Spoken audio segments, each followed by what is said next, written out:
এবার বাস স্ট্যান্ডে নির্মাণে গাফিলতির অভিযোগ। রায়গঞ্জে এবার দেখা গেল বাস স্ট্যান্ডে নির্মাণে গাফিলতির অভিযোগ, যেই অভিযোগ ঘিরে যেখানে উত্তপ্ত হয়েছে এলাকা। কাজে ফাঁকফোকর ঠিকাদারি সংস্থার।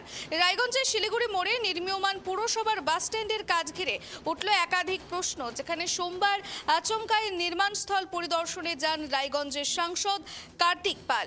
সঙ্গে ছিলেন রায়গঞ্জের বিধায়ক কৌশিক চৌধুরী এবং রায়গঞ্জ পুরসভার প্রশাসক তথা মহকুমা শাসক। পরিদর্শনে গিয়ে বাস স্ট্যান্ডের নির্মাণ কাজ ও পরিকল্পনায় কিছু ক্ষেত্রে গাফিলতির অভিযোগ তুলে বিষয়টি নিয়ে ক্ষোভ প্রকাশ করেন সাংসদ কার্তিক পাল। ঘটনাস্থলেই কয়েকটি নির্মাণ কাজ আপাতত বন্ধ রাখার নির্দেশ দেন তিনি।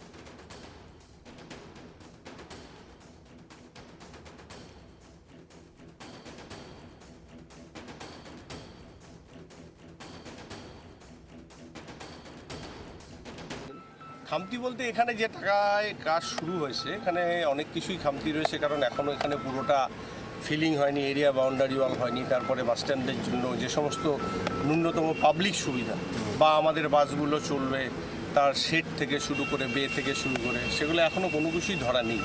এবং তার সাথে সাথে একটা বিক্ষিপ্তভাবে প্ল্যানিংয়ে কাজ চলছে।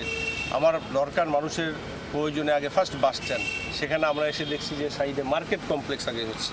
তা আমার মানুষের নাগরিক পরিষেবা বাদ দিয়ে আগে একটা অন্য চিন্তাধারায় চলছে, সেটাও অ্যাজ পার আমাদের একটা সুন্দর শিডিউল করে তার একটা সব কিছু ড্রয়িং ডিজাইন সাজিয়ে যদি হতো সেটা বেটার হতো। তো সেখানে সেইভাবে হচ্ছে না।